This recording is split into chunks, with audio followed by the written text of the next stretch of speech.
Hey guys, welcome to government jobs Gyan YouTube channel. Guys, आज की इस वीडियो में हम बात करेंगे आरआरबी सेक्शन कंट्रोलर के new recruitment notification online form apply process के बारे में। जी हाँ दोस्तों, रेलवे रिक्रूटमेंट बोर्ड ने सेक्शन कंट्रोलर के 368 खाली पदों को भरने के लिए नोटिफिकेशन रिलीज कर दिया है।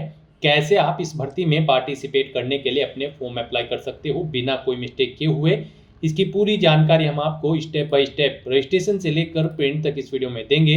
बस आपको इस वीडियो को स्किप के बिना शुरू से लेकर एंड तक देखना है। उसके बाद वीडियो पसंद आए तो इसे लाइक और शेयर कर दें। चैनल पर नए हो तो इसे सब्सक्राइब कर लें। साथ ही साथ यहाँ पर आपको फॉर्म अप्लाई करते हुए जो भी प्रॉब्लम फेस हो रही है उन सभी का हल आपको इस वीडियो में मिल जाएगा। कैसे यहाँ पर आपको अपनी एजुकेशनल क्वालिफिकेशन की डिटेल देनी है, कैसे आपको अपना लाइव फोटो कैप्चर करना है, डॉक्यूमेंट अपलोड करने हैं, पूरी जानकारी आपको इस वीडियो में दी जाएगी। बस आपको एंड तक हमारे साथ इस वीडियो में बने रहना है। तो बिना कोई वक्त गंवाए चलिए शुरू करते हैं। आपको इस वीडियो के डिस्क्रिप्शन बॉक्स में हमारी वेबसाइट IND-sarkari-naukri.in के इस पेज का लिंक मिल जाएगा। यहाँ पर आपको इस भर्ती के रिगार्डिंग सभी डिटेल्स प्रोवाइड कर दी गई है। रेलवे रिक्रूटमेंट बोर्ड आरआरबी ने सेक्शन कंट्रोलर के 368 खाली पदों को भरने के लिए नोटिफिकेशन रिलीज कर दिया है। आप 15 सितंबर 2025 से 14 अक्टूबर 2025 तक अपने फॉर्म अप्लाई कर सकते हो। ग्रेजुएट डिग्री धारक कैंडिडेट अप्लाई कर सकते हैं। 20 से 33 साल आपकी आयु सीमा रखी गई है। जनरल OBC EWS को 500 रुपये फीस जमा करानी है। 400 रुपये उनके बाद में रिफंड कर दी जाएंगे।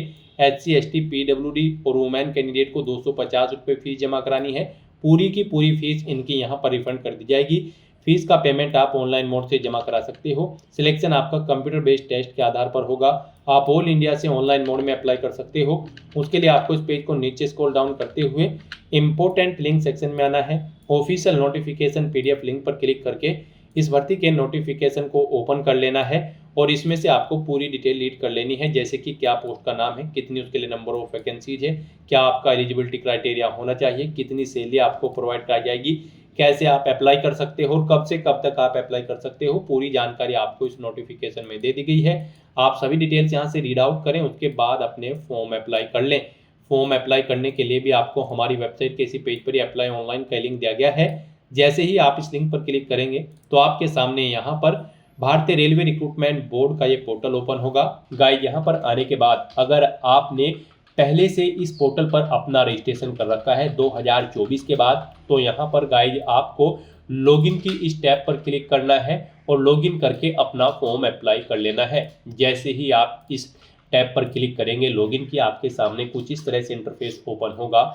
यहाँ पर आने के बाद आपके पास दो ऑप्शन है जिनके थ्रू यहाँ पर आप लॉगिन कर सकते हो, लॉगिन विद आधार या फिर login with RRB account credential. आप अपनी चॉइस के अकॉर्डिंग यहाँ पर कोई भी ऑप्शन सेलेक्ट करें और उसके थ्रू यहाँ पर आप लॉगिन कर लें। लॉगिन विद आधार ऑप्शन अगर आप सिलेक्ट करते हैं तो फिर आपके सामने कुछ इस तरह से इंटरफेस ओपन होगा। उसके बाद यहाँ पर आपको अपना फ़ोन नंबर एंटर करना है और उसके बाद जनरेट आधार OTP के ऑप्शन पर क्लिक कर देना है। फिर यहाँ पर आपके मोबाइल नंबर पर एक OTP आएगा जिससे आपका आधार लिंक है।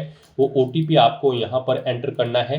फिर I am not a robot के इस चेकबॉक्स को ओके करना है और लॉगिन के इस ऑप्शन पर क्लिक करते हुए आपको अपने डैशबोर्ड में लॉगिन कर लेना है। और अगर गाइस यहाँ पर आप सेकंड ऑप्शन का यूज करना चाहते हैं, आप login with RRB account credential के इस ऑप्शन पर क्लिक करते हैं तो आपके सामने कुछ इस तरह से इंटरफेस ओपन होगा। अब यहाँ पर आने के बाद आपको अपना मोबाइल नंबर या फिर ईमेल एड्रेस एंटर करना है, अपना पासवर्ड आपको एंटर करना है, I am not a robot के चेकबॉक्स को ओके करना है और फिर आपको यहाँ पर लॉगिन की स्टेप पर क्लिक करते हुए अपने डैशबोर्ड में लॉगिन कर लेना है। जैसे ही आप लॉगिन की स्टेप पर क्लिक करेंगे आपके सामने एक और पॉपअप शो होगा। वहाँ पर आपको दो ऑप्शन दिए जाएंगे, आप OTP अपनी ईमेल पर चाहते हैं या फिर मोबाइल नंबर पर। आप किसी भी ऑप्शन का यूज करते हुए OTP मंगाए और उसे वेरीफाई करते हुए आप अपने डैशबोर्ड में लॉगिन कर लें। और गाइस, यहाँ पर अगर आप आरआरबी के इस पोर्टल के थ्रू किसी भी भर्ती के लिए फर्स्ट टाइम अप्लाई करने जा रहे हो तो सबसे पहले यहाँ पर आपको अपना रजिस्ट्रेशन करना होगा। उसके लिए यहाँ पर आपको क्रिएट एन अकाउंट का ये ऑप्शन दिया गया है। आप इस ऑप्शन पर क्लिक करें, आपके सामने यहाँ पर कुछ इस तरह से इंटरफेस ओपन होगा। यहाँ पर आपको बता दिया गया है अगर आपने 2024-25 में रजिस्ट्रेशन कर रखा है तो आपको दोबारा से रजिस्ट्रेशन करने की जरूरत नहीं है, आप लॉगिन करके अपना फॉर्म अप्लाई कर सकते हो। और अगर आप फर्स्ट टाइम आरआरबी की इस वेबसाइट के थ्रू किसी भी भर्ती के लिए अप्लाई करने जा रहे हैं तो सबसे पहले यहाँ पर आपको अपना रजिस्ट्रेशन करना होगा। उसके लिए गाइज आपके सामने रजिस्ट्रेशन का फॉर्म कुछ इस तरह से ओपन होगा। यहाँ पर आने के बाद सबसे पहले आपको अपनी नेशनैलिटी सिलेक्ट कर लेनी है। उसके बाद यहाँ पर आपको अपनी पर्सनल इन्फॉर्मेशन देनी है। यहाँ पर आपको सबसे पहले अपना फुल नेम एंटर करना है, उसे रिटाइप करके कंफर्म कर लेना है। उसके बाद आपसे पूछा गया कि क्या आपने कभी अपना नाम चेंज किया है, अगर किया है तो आप यस ऑप्शन सेलेक्ट करेंगे। और फिर यहाँ पर आप जब आपके डॉक्यूमेंट वेरीफाई होंगे उस समय आपको गैजेटेड नोटिफिकेशन या फिर रिलीवेंट लीगल डॉक्यूमेंट शो करना होगा अब आपके नाम चेंज का। और अगर आपने कभी नाम चेंज नहीं किया है तो सिंपली यहाँ पर आपको नो ऑप्शन सेलेक्ट करना है। उसके बाद यहाँ पर आपको अपनी डेट ऑफ बर्थ सेलेक्ट करनी है। आपको इस कैलेंडर में से अपनी डेट ऑफ बर्थ सेलेक्ट कर लेनी है। फिर यहाँ पर आपको अपनी डेट ऑफ बर्थ टाइप करनी है DDMMYY फॉर्मेट में। यहाँ पर आपको पहले डे एंटर करना है, फिर आपको स्लैश मंथ एंटर करना है, फिर स्लैश देके आपको अपना ईयर यहाँ पर एंटर कर देना है। आपकी 10वीं की मार्कशीट के अकॉर्डिंग यहाँ पर आपकी डेट ऑफ बर्थ होनी चाहिए। उसके बाद यहाँ पर आपको अपना जेंडर सेलेक्ट करना है, उसे दोबारा से रीसेलेक्ट करना है कंफर्मेशन के लिए। फिर आपको अपने फादर का नाम यहाँ पर एंटर करना है, उसे भी रिटाइप कर देना है। मदर का नाम एंटर करना है, उसे भी रिटाइप कर देना है। उसके बाद यहाँ पर आपको अपनी कॉन्टैक्ट डिटेल देनी है। यहाँ पर आपको कॉन्टैक्ट डिटेल में सबसे पहले आपको अपना ईमेल एड्रेस एंटर करना है, फिर आपको अपना मोबाइल नंबर एंटर करना है और उनके बाद आपको जनरेट ईमेल ओटीपी और जनरेट मोबाइल ओटीपी के ऑप्शन पर क्लिक करना है। उसके बाद आपके ईमेल एड्रेस और मोबाइल नंबर पर 6 डिजिट के 2 ओटीपी आएंगे। वो ओटीपी आपको यहाँ पर एंटर करके अपना मोबाइल नंबर और ईमेल आईडी को वेरीफाई कर लेना है। उसके बाद गाइज यहाँ पर आपको अपना वेरिफिकेशन करना है। वेरिफिकेशन के लिए यहाँ पर आपके पास 3 ऑप्शन है। आप यहाँ पर डिजी लॉकर के थ्रू अपना वेरिफिकेशन कर सकते हैं, या फिर गाइज यहाँ पर आप आधार कार्ड के थ्रू अपना वेरिफिकेशन कर सकते हैं, या फिर आपके पास अगर आधार भी नहीं है तो उसके थ्रू भी आप यहाँ पर अपना वेरिफिकेशन कर सकते हैं अपने पैन नंबर की डिटेल प्रोवाइड कराते हुए। तो यहाँ पर हम आपको तीनों ऑप्शंस के बारे में बताएंगे वन बाय वन करके। तो यहाँ पर अगर आप ऑप्शन सेलेक्ट करते हैं वेरिफिकेशन थ्रू डिजी लॉकर, तो आपको यहाँ पर वेरिफिकेशन थ्रू डिजी लॉकर के इस ऑप्शन पर क्लिक करना है। फिर यहाँ पर आपको आई कंफर्म के चेकबॉक्स को ओके करना है और उसके बाद गाइज आपको वेरीफाई के इस ऑप्शन पर क्लिक कर देना है। नेक्स्ट आपके सामने डिजी लॉकर का इंटरफेस ओपन हो जाएगा। यहाँ पर आने के बाद गाइज आपको अपना आधार नंबर एंटर करना है, ये कैप्चा कोड आपको यहाँ पर एंटर करना है और उसके बाद फिर आपको नेक्स्ट के इस ऑप्शन पर क्लिक कर देना है। फिर आपके रजिस्टर्ड मोबाइल नंबर पर जिससे आपका आधार अटैच है यानी कि लिंक है, उस पर एक ओटीपी आएगा। वो ओटीपी आपको यहाँ पर एंटर करना है और फिर आपको दोबारा से कंटिन्यू के इस ऑप्शन पर क्लिक कर देना है। नेक्स्ट यहाँ पर आपको अपना 6 डिजिट का डिजी लॉकर का सिक्योरिटी पिन एंटर करना है और अगर आप भूल चुके हो तो यहाँ पर आप फॉरगेट सिक्योरिटी पिन के इस ऑप्शन पर क्लिक करें और अपना सिक्योरिटी पिन यहाँ पर गेट कर ले। गाइड यहाँ पर अगर आपने रजिस्ट्रेशन कर रखा है तो आपको यहाँ पर अपना 6 डिजिट का डिजी लॉकर का सिक्योरिटी पिन एंटर करना है और अगर आपने रजिस्ट्रेशन नहीं कर रखा है तो आपको डिजी लॉकर की वेबसाइट को ओपन कर लेना है और वहां पर अपना अकाउंट आपको रजिस्टर कर लेना है, अकाउंट क्रिएट कर लेना है। इस तरह से अपना पिन यहाँ पर एंटर करने के बाद फिर आपको कंटिन्यू के ऑप्शन पर ही क्लिक करना है। नेक्स्ट आपके सामने आपका डिजी लॉकर अकाउंट कुछ इस तरह से शो होगा। अब यहाँ पर आने के बाद गाइज आपको अलाउ के इस ऑप्शन पर क्लिक करना है। इस तरह से यहाँ पर आपका डिजी लॉकर अकाउंट के थ्रू आपका वेरिफिकेशन कंप्लीट हो जाएगा और आपको आरआरबी के इसी इंटरफेस पर रिडायरेक्ट कर दिया जाएगा। नेक्स्ट ऑप्शन यहाँ पर वेरिफिकेशन का है आधार कार्ड के थ्रू। गाइज अगर यहाँ पर आप वेरिफिकेशन थ्रू आधार कार्ड ऑप्शन सेलेक्ट करते हैं तो फिर आपके सामने यहाँ पर कुछ इस तरह से इंटरफेस शो होगा। यहाँ पर आने के बाद आपको अपना आधार कार्ड नंबर एंटर करना है। उसके बाद आपको जनरेट आधार ओटीपी के ऑप्शन पर क्लिक करना है। आपके मोबाइल नंबर पर जिससे आपका आधार लिंक है उस पर एक ओटीपी आएगा 6 डिजिट का, वो ओटीपी आपको यहाँ पर एंटर करना है और फिर आपको यहाँ पर वेरीफाई के इस ऑप्शन पर क्लिक करते हुए आपको अपना आधार वेरीफाई कर लेना है। यहाँ पर आपके लिए सबसे बेस्ट ऑप्शन आधार कार्ड का ही रहेगा क्योंकि यहाँ पर आगे भी आपको आपके आधार की जरूरत पड़ेगी एग्जाम टाइम के दौरान, वहां पर भी आपको अपना आधार कार्ड शो करना होगा। तो यहाँ पर हम आपको सजेस्ट करेंगे आप यहाँ पर अपना वेरिफिकेशन आधार के थ्रू कर ले, ये आपके लिए सबसे बेस्ट ऑप्शन है। आरआरबी की भर्ती में यहाँ पर आधार मस्ट कर दिया गया है। तो यहाँ पर अब उसके बाद एक और ऑप्शन है अगर आप करना चाहे तो यहाँ पर आपका थर्ड ऑप्शन है I do not have Aadhaar card. आपको इस ऑप्शन पर क्लिक करना है। उसके बाद गाइड आपके सामने कुछ ये पॉपअप शो होगा। यहाँ पर आपको दोबारा से I do not have Aadhaar card के ऑप्शन पर क्लिक करना है। उसके बाद यहाँ पर आपके सामने कुछ इस तरह से इंटरफेस शो होगा। आप यहाँ पर इस चेकबॉक्स को ओके करें। उसके बाद यहाँ पर आप अपनी कोई वैलिड प्रूफ आईडी सेलेक्ट करें। पैन कार्ड यहाँ पर केवल आपको ऑप्शन दिया गया है। उसके बाद यहाँ पर आपका जो नाम पैन पर आधारित है वो नाम यहाँ पर आप एंटर करें, अपनी डेट ऑफ बर्थ इस कैलेंडर में से सिलेक्ट करें, अपना पैन नंबर यहाँ पर आप एंटर करें, उसके बाद किस अथॉरिटी ने आपको इशू किया है उसका नाम आपको देना है, प्लेस ऑफ इशू यहाँ पर आपको देना है, और उसके बाद फिर आपको प्रोसीड के ऑप्शन पर क्लिक करके इस थर्ड ऑप्शन के थ्रू भी आप अपना वेरिफिकेशन यहाँ पर कंप्लीट कर सकते हो। तो इनमें से आपको कोई भी ऑप्शन यूज करते हुए अपना वेरिफिकेशन कर लेना है, ये मस्ट है। ये पूरी वेरिफिकेशन की प्रोसेस हमने आपको बता दी है, इनमें से किसी का भी यूज करते हुए आप अपना वेरिफिकेशन कर सकते हैं। हम आपको एक बार फिर से बता दें, आप यहाँ पर आधार कार्ड के थ्रू अपना वेरिफिकेशन करें, आपके लिए बेस्ट रहेगा। तो यहाँ पर किसी भी ऑप्शन के थ्रू वेरिफिकेशन करने के बाद आपको इस चेकबॉक्स को ओके करना है, I confirm that I am 18 year old या फिर ओल्डर, यानी कि मेरी आयु यहाँ पर 18 साल हो चुकी है या फिर इससे अधिक। आपको इस चेकबॉक्स को ओके करना है। ये डिटेल आप यहाँ पर इस पर क्लिक करके सुन भी सकते हो। और फिर गाइस यहाँ पर आपको अपना पासवर्ड क्रिएट करना है।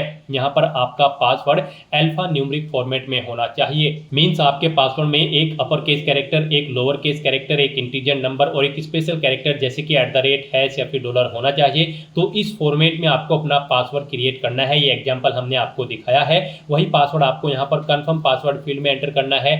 I am not a robot के इस चेकबॉक्स को ओके करना है। और फिर गाइस आपको यहाँ पर preview and create an account के इस ऑप्शन पर क्लिक करके अपना अकाउंट क्रिएट कर लेना है। अपना रजिस्ट्रेशन कंप्लीट करने के बाद आपको अपने अकाउंट में लॉगिन करना है। उसके लिए आपको रेलवे की इस वेबसाइट पर आकर लॉगिन की इस टैब पर क्लिक करना है। उसके बाद आपके सामने यहाँ पर कुछ इस तरह से इंटरफेस ओपन होगा। अब यहाँ पर आप इनमें से किसी भी ऑप्शन का यूज करते हुए अपने अकाउंट में लॉगिन कर सकते हो। आप यहाँ पर लॉगिन विद आधार या फिर login with RRB account credential किसी भी ऑप्शन का यूज करते हुए लॉगिन कर सकते हो। तो यहाँ पर आप किसी भी ऑप्शन का यूज करते हुए लॉगिन करें। अगर आप यहाँ पर सेकंड ऑप्शन का यूज करते हो तो आपके सामने कुछ इस तरह से इंटरफेस ओपन होगा। अब यहाँ पर आने के बाद आपको अपना मोबाइल नंबर या फिर ईमेल एड्रेस एंटर करना है, अपना पासवर्ड आपको एंटर करना है, I am not a robot के चेकबॉक्स को ओके करना है और फिर आपको लॉगिन के इस ऑप्शन पर क्लिक कर देना है। फिर आपके सामने यहाँ पर 2 फैक्टर ऑथेंटिकेशन मोड ओपन होगा। यहाँ पर आपको अपना अकाउंट वेरीफाई करते हुए लॉगिन करना होगा। यहाँ पर आप OTP मंगा सकते हैं अपनी ईमेल आईडी पर या फिर फ़ोन नंबर पर। इनमें से आप किसी भी लिंक पर क्लिक करें, सेंड OTP टू ईमेल या फिर सेंड OTP टू फ़ोन। उसके बाद आपकी ईमेल आईडी या फ़ोन नंबर पर एक OTP आएगा। वो OTP आपको यहाँ पर एंटर करना है और उसके बाद आपको लॉगिन की स्टेप पर क्लिक करते हुए अपने डैशबोर्ड में लॉगिन कर लेना है। लॉगिन करने के बाद आपके सामने आपका डैशबोर्ड कुछ इस तरह से शो होगा। यहाँ पर आपको कुछ जनरल इंस्ट्रक्शंस प्रोवाइड कराए गए हैं, आपको इन्हें केयरफुली रीड आउट कर लेना है फॉर्म अप्लाई करने से पहले। और गाइड यहाँ पर अगर आप अपने रजिस्ट्रेशन में कुछ चेंज आउट करना चाहते हैं तो यहाँ पर आपको मॉडिफाई रजिस्ट्रेशन डिटेल का ऑप्शन प्रोवाइड कराया गया है। आप अपने रजिस्ट्रेशन में कुछ डिटेल्स मॉडिफाई कर सकते हैं। और यहाँ पर फॉर्म अप्लाई करने के लिए गाइड अब आपको ऑनलाइन एप्लीकेशन की स्टेप पर क्लिक करना है। नेक्स्ट आपके सामने कुछ इस तरह से इंटरफेस ओपन होगा। यहाँ पर आरआरबी की करंट में जितनी भी भर्ती चल रही है वो यहाँ पर सभी आपको शो कर दी जाएगी। आपको यहाँ पर सेक्शन कंट्रोलर की पोस्ट पर अप्लाई करने के लिए सबसे पहले अपना बोर्ड सेलेक्ट करना है, आप जिस बोर्ड के लिए अप्लाई करना चाहते हैं। फिर इन चेकबॉक्सेस को आपको ओके करना है और उसके बाद गाइड आपको नेक्स्ट के इस ऑप्शन पर क्लिक कर देना है। नेक्स्ट आपके सामने कुछ इस तरह से इंटरफेस होगा। यहाँ पर आपकी पर्सनल डिटेल ऑटोमेटिकली फैच कर ली गई है आपके रजिस्ट्रेशन से, जो आपने रजिस्ट्रेशन में डिटेल प्रोवाइड कराई थी। और यहाँ पर बस अब आपको अपना मैरिटल स्टेटस सेलेक्ट करना है, आप मैरिड हो या फिर अनमैरिड। अपना रिलीजन आपको सिलेक्ट कर लेना है, अपनी मातृभाषा यहाँ पर आपको सिलेक्ट कर लेनी है। फिर यहाँ पर आप किस लैंग्वेज में अपना एग्जाम चाहते हैं, एग्जाम पेपर, वो यहाँ पर आप सिलेक्ट कर लें। आपकी बॉडी पर कहीं कोई कट या तिल का निशान है तो उस पैलेस का नाम यहाँ पर आप दें। 2 पैलेस के नाम यहाँ पर आपको देने हैं, नहीं है तो यहाँ पर आप नो मार्क एंटर कर सकते हैं। उसके बाद यहाँ पर आपको अपनी कैटेगरी सिलेक्ट कर लेनी है, आप जिस कैटेगरी से बिलोंग करते हैं। फिर यहाँ पर आपको अपना पोस्टल एड्रेस में प्रेजेंट एड्रेस देना होगा और परमानेंट एड्रेस देना होगा। और अगर आप यहाँ पर आरआरबी की किसी भर्ती के लिए पहले भी अप्लाई कर चुके हैं और आपने एड्रेस भरा होगा तो यहाँ पर आपको ये ऑटोमेटिकली फील्ड मिल जाएगा। इस तरह से अपनी सभी डिटेल्स यहाँ पर प्रोवाइड करने के बाद फिर आपको सेव के इस ऑप्शन पर क्लिक करके अपनी सभी डिटेल्स सेव कर देनी है और उसके बाद फिर यहाँ पर आपको नेक्स्ट के इस ऑप्शन पर क्लिक कर देना है। फिर आपके सामने कुछ इस तरह से इंटरफेस होगा। अब यहाँ पर आपको अपनी कुछ और डिटेल्स प्रोवाइड करनी है। यहाँ पर आपसे पूछा गया है कि क्या आप एक सर्विसमैन हैं, अगर हैं तो आप यस करेंगे। और फिर यहाँ पर आप सिलेक्ट करें आप आर्मी में थे, नेवी में या फिर एयरफोर्स में। अपनी रैंक यहाँ पर दें, डेट ऑफ एंट्री यहाँ पर सिलेक्ट करें, क्या यहाँ पर आप फिलहाल भी सर्विस कर रहे हैं? अगर कर रहे हैं तो यस करें, नहीं तो नो ऑप्शन सेलेक्ट करें। इंडेक्स के अकॉर्डिंग यहाँ पर आपकी सर्विस की लेंथ कैलकुलेट करके आपको शो कर दी जाएगी। और अगर आप ये एक सर्विसमैन नहीं है, सिंपली यहाँ पर आप नो ऑप्शन सेलेक्ट करेंगे, आगे की डिटेल फिर आपको डिसेबल्ड कर दी जाएगी। उसके बाद आपसे पूछा गया है कि क्या आप PWBD कैंडिडेट हैं? अगर हैं तो आप यस करेंगे और फिर यहाँ पर आप अपनी डिसेबिलिटी कैटेगरी सेलेक्ट करेंगे और फिर यहाँ पर सब डिसेबिलिटी कैटेगरी सेलेक्ट करेंगे। उसके बाद यहाँ पर डिसेबिलिटी की परसेंटेज आप देंगे, PWBD सर्टिफिकेट का नंबर देंगे, कब इशू हुआ है वो डेट सेलेक्ट करेंगे, UDID नंबर उसका देंगे। फिर यहाँ पर आपसे पूछा गया कि क्या आपको स्क्राइब की जरूरत पड़ेगी कंप्यूटर बेस्ड टेस्ट में पार्टिसिपेट करने के लिए? अगर पड़ेगी तो यस करें और फिर यहाँ पर I understand and I agree के ऑप्शन पर क्लिक करें। इस तरह से यहाँ पर आपको अपनी PWBD कैटेगरी की डिटेल देनी होगी अगर आप PWBD कैटेगरी कैंडिडेट हैं, और अगर नहीं है तो यहाँ पर आप सिंपली नो ऑप्शन सेलेक्ट करेंगे, आगे की डिटेल फिर आपको नहीं देनी होगी। फिर आपसे पूछा गया है कि क्या यहाँ पर आप EBC कैंडिडेट हैं, इकोनॉमिकली बैकवर्ड क्लास से आप बिलोंग करते हैं? अगर करते हैं तो आप यस करेंगे, फिर I understand and I agree इन डिटेल्स को रीड आउट करने के बाद इस ऑप्शन पर आप क्लिक करेंगे। उसके बाद यहाँ पर आपको इसकी डिटेल प्रोवाइड करनी होगी। फिर यहाँ पर आपसे पूछेगा कि क्या आप एलिजिबल हो avail free concession under EBC? अगर हैं तो आप यस करेंगे, नहीं तो नो करेंगे। फिर यहाँ पर आपको डॉक्यूमेंट का टाइप सेलेक्ट करना है, आपके पास EBC सर्टिफिकेट है, BPL कार्ड है या फिर इज्जत MST इशूड है बाय रेलवे। यहाँ पर आप इशूइंग अथॉरिटी सेलेक्ट करेंगे जिसने आपको ये डॉक्यूमेंट इशू कराए हैं, सर्टिफिकेट नंबर देंगे, कब वो इशू हुआ है वो डेट आप सेलेक्ट करेंगे। और अगर आप EBC कैटेगरी कैंडिडेट नहीं है तो यहाँ पर आप सिंपली नो ऑप्शन सेलेक्ट करेंगे, आगे की डिटेल फिर आपको नहीं देनी होगी। फिर यहाँ पर आपसे पूछा गया कि क्या आप रेलवे के एम्प्लॉई हैं? अगर हैं तो आप येस करें और फिर आपसे पूछा गया कि क्या आपने कंट्रोलिंग ऑफिसर से NOC ले ली है? अगर ले ली है तो यस करेंगे, नहीं तो नो ऑप्शन सेलेक्ट करेंगे। अपनी कैटेगरी यहाँ पर आप सेलेक्ट करेंगे, आप ग्रुप C के अंतर्गत कार्यरत है, अर्तवाइल ग्रुप D के या सब्सिट्यूट या फिर क्वासी एडमिनिस्ट्रेटिव के, आप अपने अकॉर्डिंग ऑप्शन सेलेक्ट करें। प्लेस ऑफ वर्किंग यहाँ पर दे जहाँ पर आप कार्यरत हैं, जोन PU या फिर यूनिट सेलेक्ट करें। और अगर आप इंडियन रेलवे में कर्मचारी नहीं है तो आप सिंपली नो ऑप्शन सेलेक्ट करेंगे, आगे की डिटेल फिर आपको नहीं देनी होगी। फिर यहाँ पर आपसे पूछा गया कि क्या आप किसी और अन्य डिपार्टमेंट में कार्यरत हैं? अगर हैं तो आप यहाँ पर सेंट्रल गवर्नमेंट में हैं या फिर स्टेट में हैं या फिर पब्लिक सेक्टर में, आप अपने अकॉर्डिंग ऑप्शन सेलेक्ट करें। और नहीं है तो यहाँ पर आप नॉट एप्लीकेबल ऑप्शन सेलेक्ट कर लेंगे। अगर आप किसी डिपार्टमेंट में कार्यरत हैं तो यहाँ पर आप सिलेक्ट करें और फिर उसकी डिटेल दें, जैसे कि ऑर्गेनाइजेशन का नाम, कब से कब तक आपने जॉब की है, ये डिटेल आपको देनी होगी। और अगर नहीं है तो आप simply not applicable option select करेंगे, आगे की डिटेल फिर आपको नहीं देनी होगी। फिर यहाँ पर आपको अपने फीस रिफंड के लिए अपनी बैंक डिटेल प्रोवाइड करनी है। गाइस, यहाँ पर अनरिजर्व कैटेगरी कैंडिडेट को 500 रुपये फीस जमा करानी है, 400 रुपये उनकी फीस रिफंड कर दी जाएगी। और रिजर्व कैटेगरी कैंडिडेट यहाँ पर 250 रुपये फीस जमा कराएंगे, उनकी पूरी की पूरी फीस यहाँ पर रिफंड कर दी जाएगी, जिसके लिए यहाँ पर आपको अपनी बैंक डिटेल देनी है। यहाँ पर आपको बैंक होल्डर, अकाउंट होल्डर का नाम देना है, फिर यहाँ पर आपको अपना बैंक अकाउंट नंबर देना है, उसे कंफर्म कर लेना है एक बार फिर से एंटर करके।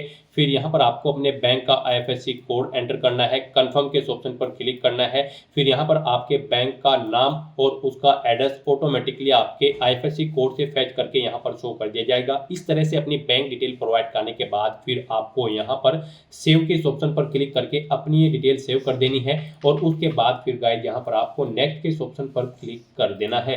नेक्स्ट यहाँ पर आपको अपनी एजुकेशनल क्वालिफिकेशन की डिटेल प्रोवाइड करनी है। एजुकेशनल क्वालिफिकेशन की अगर बात करें तो सेक्शन कंट्रोलर की इस भर्ती पर अप्लाई करने के लिए आपके पास ग्रेजुएट डिग्री होनी जरूरी है, किसी भी रिलेवेंट डिसिप्लिन के अंतर्गत किसी वेल रिकॉग्नाइज्ड यूनिवर्सिटी या फिर इंस्टीट्यूट से। तो यहाँ पर अब आपको अपनी ग्रेजुएशन की डिटेल फिल करनी है। तो यहाँ पर सबसे पहले आपको अपनी 10वीं क्लास की डिटेल देनी होगी। उसके लिए यहाँ पर आपको इस पेंसिल के ऑप्शन पर क्लिक करना है। उसके बाद आपके सामने कुछ इस तरह से इंटरफेस शो होगा। गाइस, यहाँ पर अब आपको अपनी स्टेट सेलेक्ट करना है, जिस स्टेट से आपने अपनी 10वीं क्लास पास आउट की है। डिस्ट्रिक्ट सेलेक्ट करना है, बोर्ड सेलेक्ट का नाम देना है, किस बोर्ड से आपने अपनी 10वीं क्लास पास आउट की है। पासिंग डेट यहाँ पर आपको सिलेक्ट करनी है, अपना 10वीं का रोल नंबर यहाँ पर आपको एंटर करना है।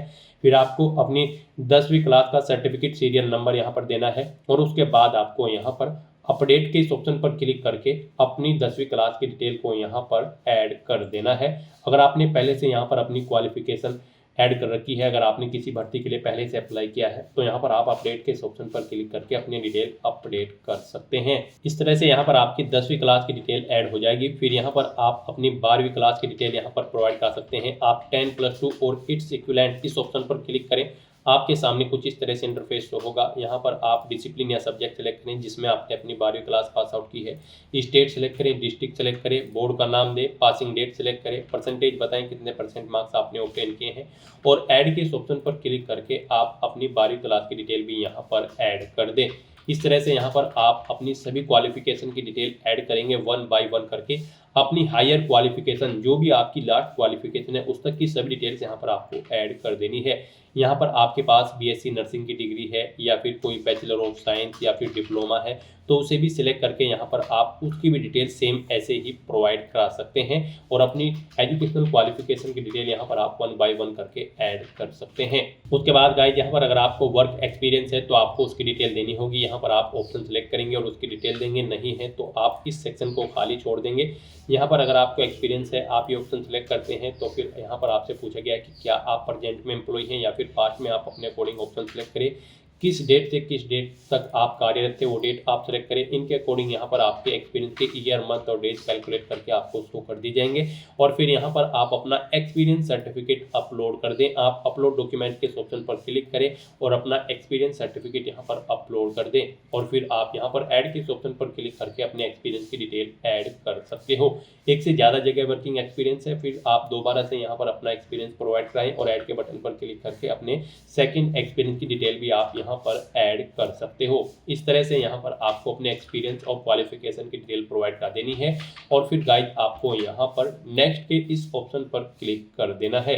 नेक्स्ट यहाँ पर आपको अपना फोटो और सिग्नेचर अपलोड करने हैं। यहाँ पर आपको फोटो कैप्चर करने के लिए 2 ऑप्शन दिए गए हैं। आप यहाँ पर डायरेक्टली कैप्चर लाइव इमेज के ऑप्शन पर क्लिक करें, अपने वेब कैमरा के थ्रू अपना लाइव फोटो कैप्चर कर लें या फिर आप यहाँ पर capture live image from mobile के ऑप्शन पर क्लिक करें। आपके सामने यहाँ पर एक QR कोड शो होगा। इस QR कोड को आप अपने मोबाइल फोन से स्कैन करें। अपने मोबाइल फोन में आपने जो भी यहाँ पर QR कोड स्कैनर इंस्टॉल किया हुआ है उसके थ्रू आप इसे स्कैन करें। उसके बाद आपके मोबाइल फोन में आपको अपना RRB का अकाउंट लॉगिन करना होगा। अपने लॉगिन की डिटेल प्रोवाइड करते हुए आपको अपने डैशबोर्ड में लॉगिन कर लेना है और फिर वहां से आपको अपना फोटो लाइव कैप्चर करना है। फोटो कैप्चर करते समय आपको अपना फेस सर्कल में प्रॉपर वे में लाना है और अपनी आंखों को 2 या 3 बार ब्लिंक करना है। उसके बाद यहाँ पर आपका लाइव फोटो कैप्चर हो जाएगा आपके मोबाइल फोन से। यहाँ पर फोटो कैप्चर करते समय आपको कुछ जनरल इंस्ट्रक्शंस दिए गए हैं, आपको इन्हें रीड आउट कर लेना है। फोटो कैप्चर करते समय आपको सफेद कपड़े नहीं पहनने हैं और जिस स्थान पर आप अपना फोटो कैप्चर करेंगे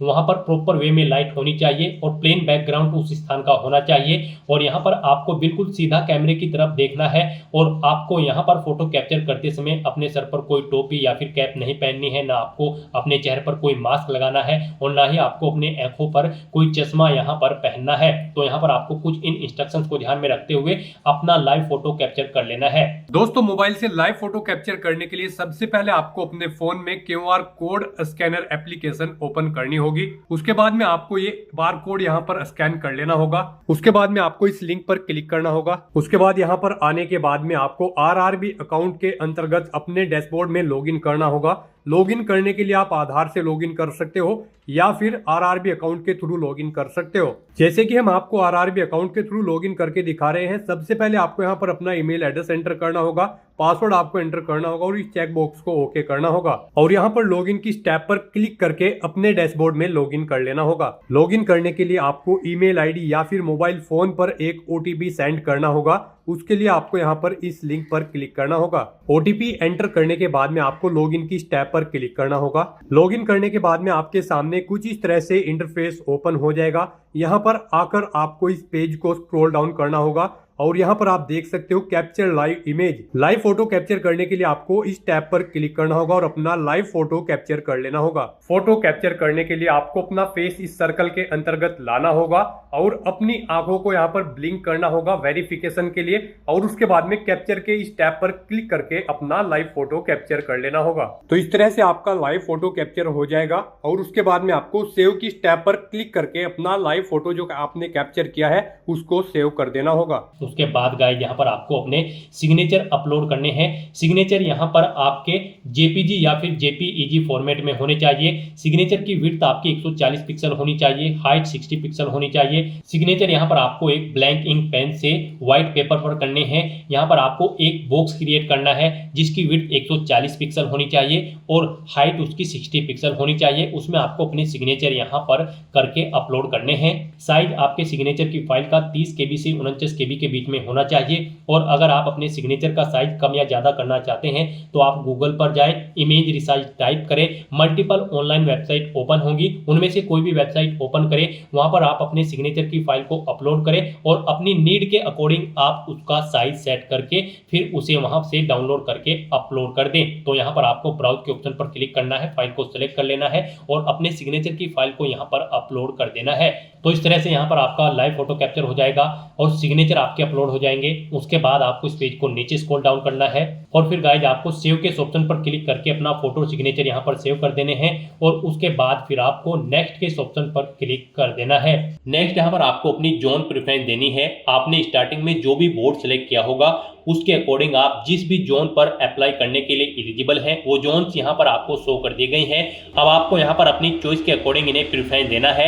यहाँ पर आप जिस जोन को फर्स्ट नंबर पर सिलेक्ट करेंगे यानी कि उसके सामने प्लस के ऑप्शन पर क्लिक करेंगे उसे यहाँ पर फर्स्ट प्रेफरेंस दिया जाएगा और जिसे आप सेकंड नंबर पर सिलेक्ट करेंगे उसे यहाँ पर सेकंड नंबर पर प्रेफरेंस दिया जाएगा। आप अपनी चॉइस के अकॉर्डिंग यहाँ पर जिस भी जोन को जिस नंबर पर प्रेफरेंस देना चाहते हैं उस नंबर पर सिलेक्ट करके अपने जोन की प्रेफरेंस यहाँ पर सेट कर दें। उसके बाद आपको इस पेज को नीचे स्क्रॉल डाउन करना है और फिर यहाँ पर आपको इस चेकबॉक्स को ओके करना है। उसके बाद यहाँ पर आपको आई हर्बी डिक्लेयर इस चेकबॉक्स को ओके करना है। अपने पैलेस का नाम यहाँ पर आपको एंटर करना है और फिर गाइस यहाँ पर आपको सेव के ऑप्शन पर क्लिक करके अपनी डिटेल सेव कर देनी है और उसके बाद आपको प्रीव्यू एप्लीकेशन के ऑप्शन पर क्लिक कर देना है। नेक्स्ट आपको आपके एप्लीकेशन फॉर्म का पूरा प्रीव्यू यहाँ पर शो कर दिया गया है। आपको सभी डिटेल्स केयरफुली चेकआउट करनी है, पेज को नीचे स्क्रॉल डाउन करना है और यहाँ पर आने के बाद आपको इस चेकबॉक्स को ओके करना है और उसके बाद गाइस यहाँ पर अगर कोई मिस्टेक है तो आप एडिट के ऑप्शन पर क्लिक करके एडिट कर सकते हैं और अगर सभी चीजें ओके हैं तो यहाँ पर बस अब आपको सबमिट के ऑप्शन पर क्लिक कर देना है। इस तरह से यहाँ पर आपका एप्लीकेशन फॉर्म सक्सेसफुली सबमिट हो चुका है, लेकिन कंसीडर इसे आपके फीस पेमेंट के बाद ही किया जाएगा। तो यहाँ पर आपको अपनी कैटेगरी के अकॉर्डिंग एप्लीकेशन फीस का अमाउंट शो करना है। अगर यहाँ पर आप अनरिजर्व कैटेगरी से बिलोंग करते हैं तो आपको 500 रुपये फीस जमा करानी है। यहाँ पर 400 रुपये आपके बाद में रिफंड कर दी जाएंगे और अगर आप रिजर्व कैटेगरी से बिलोंग करते हैं तो फिर यहाँ पर आपको 250 रुपये फीस के रूप में जमा कराने होंगे, जो कि पूरा का पूरा अमाउंट आपका बाद में यहाँ पर रिफंड कर दिया जाएगा। तो यहाँ पर अब अपना फीस पेमेंट करने के लिए गाइज आपको पे विद SBI ई पे की स्टेप पर क्लिक करना है। फिर आपके सामने ये पॉपअप शो होगा, आप इस चेकबॉक्स को ओके करें और उसके बाद प्रोसीड के ऑप्शन पर क्लिक कर दें। नेक्स्ट आपके सामने फीस पेमेंट का इंटरफेस ओपन हो जाएगा। यहाँ पर आप debit card, credit card, prepaid card, internet banking या फिर UPI के माध्यम से अपना फीस पेमेंट कर सकते हैं। UPI यहाँ पर आपके लिए सबसे बेस्ट और ईजी ऑप्शन रहेगा। आप UPI के ऑप्शन पर क्लिक करें। UPI ID के थ्रू अगर आप अपना फीस पेमेंट करना चाहते हैं तो एंटर UPI ID के ऑप्शन पर क्लिक करें। यहाँ पर आप अपनी UPI ID एंटर करें और वैलिडेट UPI ID के ऑप्शन पर क्लिक करके आप अपना फीस पेमेंट कर दें। और अगर आप UPI QR कोड के थ्रू आप अपना फीस पेमेंट करना चाहते हैं तो UPI QR के ऑप्शन पर क्लिक करें, पे नाउ के ऑप्शन पर क्लिक करें।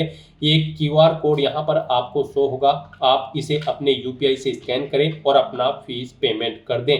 सक्सेसफुली फीस पेमेंट करने के बाद यहाँ पर आपके एप्लीकेशन फॉर्म की सभी टास्क कंप्लीट हो जाएगी। उसके बाद आपको अपने एप्लीकेशन फॉर्म का एक हार्ड कॉपी प्रिंट आउट ले लेना है फ्यूचर यूज के लिए, फ्यूचर रेफरेंस के लिए, और आप अपने डैशबोर्ड में जाकर भी चेकआउट कर सकते हो कि आपका एप्लीकेशन फॉर्म यहाँ पर सक्सेसफुली सबमिट हो चुका है या फिर नहीं। तो दोस्तों ऐसे आप RRB सेक्शन कंट्रोलर की इस भर्ती के लिए अपने फॉर्म अप्लाई कर सकते हो बिना कोई मिस्टेक किए हुए। आज की इस वीडियो में बस इतना ही। आई होप ये वीडियो आपको पसंद आई होगी। अगर पसंद आई हो तो इसे लाइक और शेयर करें। चैनल पर नए हो तो इसे सब्सक्राइब कर लें। Thanks for watching.